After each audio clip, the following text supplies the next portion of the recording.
Salah satu simbol kota Yogyakarta yang paling dikenal oleh khalayak umum adalah Tugu Jogja. Tugu Jogja diyakini berada di tengah-tengah provinsi Daerah Istimewa Yogyakarta. Simbol Jogja ini berada di perempatan Jalan AM Sangaji, Jalan Jenderal Sudirman, Jalan Pangeran Mangkubumi, dan Jalan Diponegoro. Tugu Jogja ini merupakan saksi sejarah kota Yogyakarta.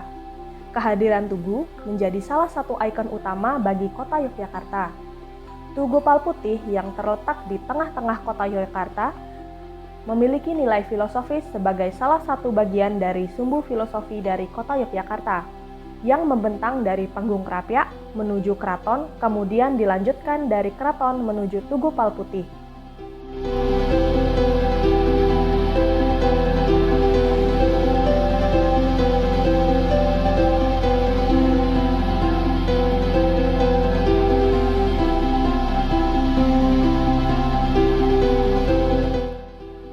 Rata-rata suhu udara di kota Yogyakarta sebesar 26 hingga 30 derajat Celcius, sedangkan kelembaban udara berkisar antara 84 hingga 89%.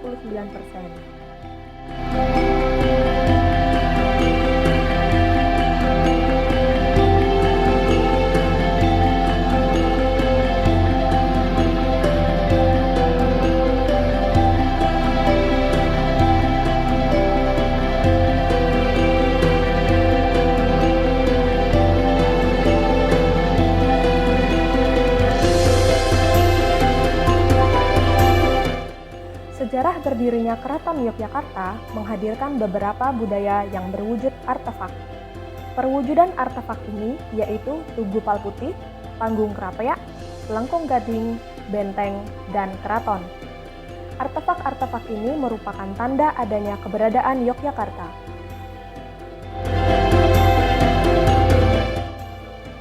Tugu Yogyakarta dahulunya dikenal dengan nama Tugu Golong Gilik. Pada tahun 1889, pemerintah Belanda membantu dalam proses renovasi bangunan Tugu akibat adanya gempa. Gempa yang mengguncang Yogyakarta pada 10 Juni 1867 pada era Sri Sultan Hamengkubuwono ke-7 berdampak pada rubuhnya bangunan Tugu. Tugu rusak terpotong sekitar sepertiga bagian akibat gempa.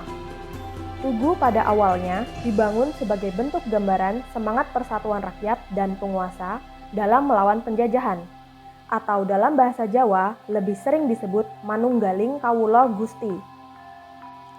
Ketinggian bangunan Tugu awalnya mencapai 25 meter. Namun, setelah dilakukan renovasi, ketinggian bangunan Tugu pun berubah menjadi 15 meter dengan bagian puncak menjadi bentuk kerucut yang meruncing.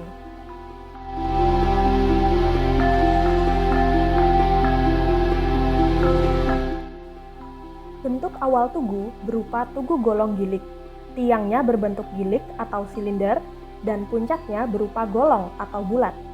Keterlibatan Belanda dalam proses pembangunan kembali Tugu Golong Gilik yang hancur ini menjadikan bentuk Tugu ini berubah tidak lagi berbentuk silinder, tetapi berbentuk kotak persegi dengan sisi-sisinya dihiasi prasasti yang berisikan peran yang terlibat dalam renovasi bangunan Tugu, seperti apa yang kita temui saat ini. Semenjak direnovasi, nama Tugu disebut dengan The Witch Pal atau Tugu Pal Putih. Penamaan tersebut didasarkan pada fungsi Tugu sebagai pal atau tonggak yang dicat putih sehingga tampak jelas dari kejauhan. Saat dibangun kembali oleh pemerintah Belanda, di sana terdapat Condro Sengkolo Wiworo Manunggal Manggalaning Projo atau tahun Jawa 1819 yang berarti pintu menuju kesejahteraan bagi para pemimpin negara. Artinya, seorang raja haruslah hidup sejahtera. Rakyat merupakan sebuah alat bagi raja untuk mencapai kesejahteraan tersebut. Hal itu jelas bertentangan dengan simbol golong gilik yang mengusung nilai Manunggaling Kawula lan Gusti, yang artinya ada penyatuan antara rakyat dengan rajanya dan Tuhannya, berjalan bersama-sama untuk mewujudkan persatuan dan kesatuan.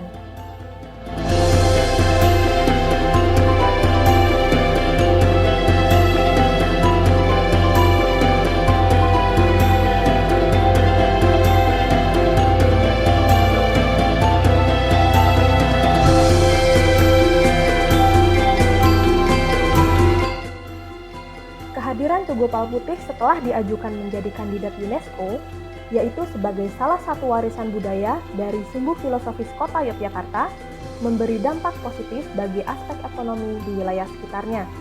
Lokasi Tugu Palputih yang strategis serta statusnya sebagai salah satu daya tarik pariwisata kota Yogyakarta membawa banyak wisatawan domestik maupun internasional. Wisatawan dan keramaian Tugu Palputih menjadi energi utama yang menyalakan ekonomi warga sekitar.